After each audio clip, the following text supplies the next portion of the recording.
और चलिए बड़ी अपडेट आपको बता दें, तीसरे चरण की 9 सीटों पर करीब 66% से ज्यादा मतदान हुआ है। 2019 के मतदान के लगभग बराबर ही मतदान हुआ। 2 चरणों के मुकाबले मतदान बढ़ने से अब राहत मिली है। तो 2019 के मुकाबलों के पहले चरण में 8% कम मतदान हुआ था। 2019 के मुकाबले दूसरे चरण में 9% कम मतदान हुआ था। और बड़े मतदान को लेकर अब पार्टियां अपने अपने दावे करते नजर आ रही हैं। तो इधर दिग्विजय सिंह की सीट राजगढ़ में सबसे ज्यादा 75% मतदान हुआ है। तो बड़ी अपडेट आपको बता दें, लगातार जिस तरह से 2 जो चरण रहे उन 2 चरणों में मतदान प्रतिशत कम देखा गया, उसके बाद अब तीसरे चरण में मतदान प्रतिशत अच्छा रहा। 9 सीटों पर करीब 66% से अधिक मतदान हुआ है। 2019 के मतदान के बराबर ही लगभग ये मतदान हुआ। पहले जो 2 चरण में मतदान हुआ था उनमें वोट प्रतिशत कम रहा था।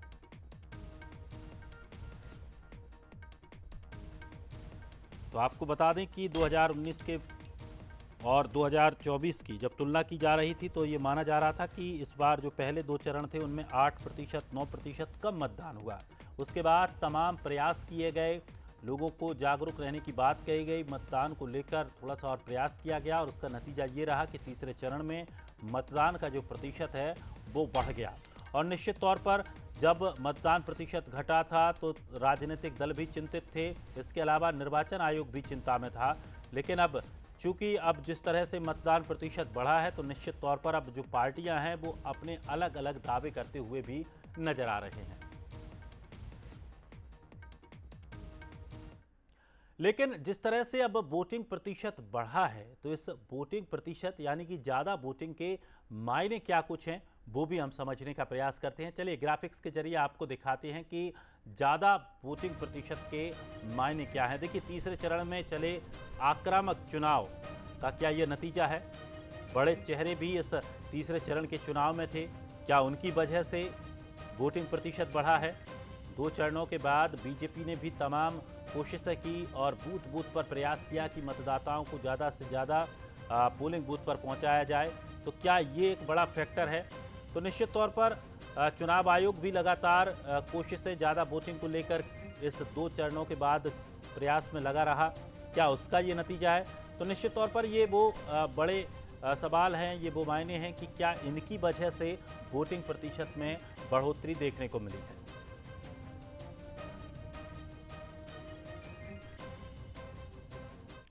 लेकिन देखिए 2 चुनाव जो चरण हुए उन चरणों में वोटिंग प्रतिशत कम रहा, तीसरे में वोटिंग प्रतिशत बढ़ गया। लेकिन ये बढ़ा हुआ वोट आखिर मिला किसे, ये भी एक बड़ा सवाल है कि आखिर ये जो बढ़ा हुआ वोट प्रतिशत है इससे किसको फायदा होने जा रहा है। चलिए ये भी आपको बताते हैं। देखिए बढ़ा हुआ वोट किसके पक्ष में गया है, क्या ये बीजेपी के पक्ष में गया है, ये एक बड़ा सवाल है। क्या तीसरे चरण में कांग्रेस बढ़त पर है, जिस तरह से वोट प्रतिशत बढ़ा है क्या विपक्ष को, कांग्रेस को इसका फायदा मिलने जा रहा है, या फिर पार्टी ने उम्मीदवारों को पक्ष या विरोध में ज्यादा वोटिंग कर दी है। ये भी एक बड़ा यहाँ पर चिंता का विषय बना हुआ है। कहीं ऐसा तो नहीं कि किसी के पक्ष में या विरोध में एक तरफा वोटिंग हुई हो।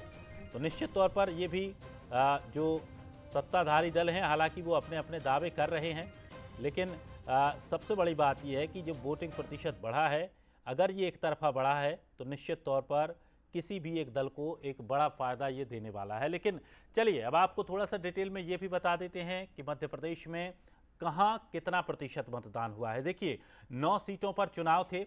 बैतूल की बात करें तो बैतूल में 72.65% मतदान हुआ है। तो देखिए इसके अलावा बात करें अगली सीट भिंड सीट थी, जहां भिंड में अगर बात करें तो 54.87% मतदान भिंड में देखने को मिला है। इसके अलावा अगली लोकसभा सीट है भोपाल। भोपाल की बात करें तो भोपाल में 62.29% मतदान राजधानी में हुआ है। और इसके अलावा गुना सीट काफ़ी महत्वपूर्ण ये सीट, केंद्रीय मंत्री ज्योतिरादित्य सिंधिया यहां से मैदान में थे। गुना में 71.95% मतदान हुआ है। इसके अलावा चलिए अब बात करते हैं ग्वालियर की। तो ग्वालियर सीट में 61.68% यहाँ पर मतदान हुआ है। दिलचस्प मुकाबला यहां देखने को मिला है, लेकिन वोटिंग प्रतिशत कम ही रहा है। मुरैना में 58.22% मतदान हुआ है। इसके अलावा बात करें राजगढ़, तो राजगढ़ में सबसे ज्यादा मतदान हुआ। राजगढ़ वो सीट रही जहां पर 75.39% मतदान देखने को मिला। इसके अलावा सागर में 65.19%, विदिशा में 74.5% मतदान हुआ है। चलिए और अधिक जानकारी के लिए और अधिक इसको थोड़ा सा गहराई से हम समझने का प्रयास करेंगे कि बढ़े वोट बैंक का आखिर क्या प्रभाव है, किस वजह से ये वोट बैंक बढ़ा है। हमारे साथ एग्जीक्यूटिव एडिटर शैलेंद्र सिंह हमारे साथ जुड़ गए हैं। शैलेंद्र जी, किस तरह से देखा जाए, दो जो चरण हुए शुरुआती, उनमें वोट प्रतिशत जब कम हुआ तो निश्चित तौर पर राजनीतिक दलों की, चुनाव आयोग की चिंताएं बढ़ गई थी, लेकिन अब चूंकि वोट प्रतिशत तीसरे चरण में बढ़ा है, किस तरह से इसे देखा जाए? क्या ये वोट एक तरफा बढ़ा है या फिर क्या कुछ इसका फैक्टर देखने को मिलेगा? देखिए दिनेश, 2019 के मुकाबले हम देखें तो वोट परसेंटेज लगभग उतना ही है जितना 2019 में था। लेकिन अगर हम पहले दो चरण थे जो मध्य प्रदेश में, उनसे तुलना करें तो निश्चित रूप से राहत की बात है, क्योंकि पहले चरण में करीब 8% वोट कम हुआ था और दूसरे चरण में 9% कम हुआ था। लेकिन इस बार बराबरी पर है, तो ये कहा जा सकता है कि ये राहत वाली बात है। जिस तरह से दो चरणों में मतदान प्रतिशत कम हुआ था, तो ये चिंता चौतरफा थी कि कैसे वोट परसेंटेज बढ़ाया जाए और उसकी वजह क्या है कि क्यों घट रहा है। तो चुनाव आयोग ने अपनी तरफ से कोशिश की, 10 दिन थे और काफी कोशिश आपने देखी होगी। कल आपने मतदान केंद्रों में भी देखा होगा, उसका असर दिख रहा था। कई स्कीम भी लागू की गई, व्यापारियों का भी उसमें सहयोग रहा, बूथों पर तमाम व्यवस्थाएं की गई गर्मी से बचने की। तो ये एक जो जागरूकता अभियान चला, उसका असर हो सकता है। दूसरा देखिए, बीजेपी के एंगल से हम अगर इसको समझें तो बीजेपी बूथ स्तर पर काफी मजबूत है, कार्यकर्ताओं का बड़ा ग्रुप है और उसने जो लक्ष्य रखा है कि 58% से बढ़ाकर 68% तक वोट शेयर ले जाना है, जो कि 2019 में उसका 58 था, अब 68% का लक्ष्य रखा है। तो उसने काफी कोशिश की, बीजेपी के कार्यकर्ता ने ये फील्ड पर दिखा भी। तो एक नतीजा वो हो सकता है कि बीजेपी ने अपने कार्यकर्ताओं को बूथ तक लाने में कामयाबी हासिल की। तीसरा देखिए, एक सबसे महत्वपूर्ण है कि तीसरे चरण में आपने देखा होगा, दो चरणों के मुकाबले काफी आक्रामक प्रचार रहा, काफी भावनात्मक मुद्दे उठाए गए। एक मोबिलाइजेशन हुआ मतदाता के बीच, तो पक्ष में या विपक्ष में जहां भी उसको मत डालना था तो वो निकला। तो एक तीसरी वजह ये हो सकती है।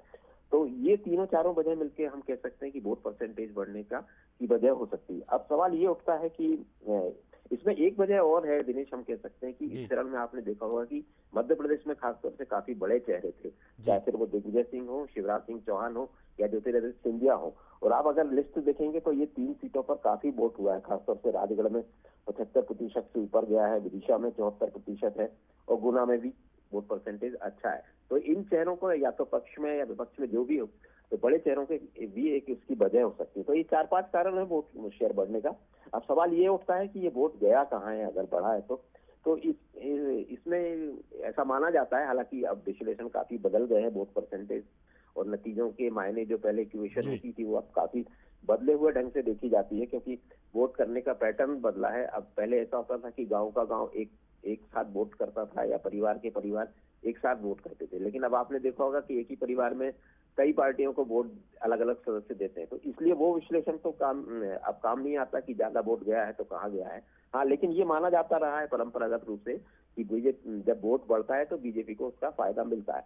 तो ये बीजेपी का इसलिए दावा है कि ये मोदी लहर के कारण वोट बढ़ा है और वो उसको गया है। वहीं कांग्रेस का दावा है कि जो उसने मुद्दे उठाए भ्रष्टाचार के हों, चाहे कोविशील्ड का मसला हो, तो वो वोट कांग्रेस को गया। तो ये देखने वाली बात होगी, 4 जून को पता लगेगा।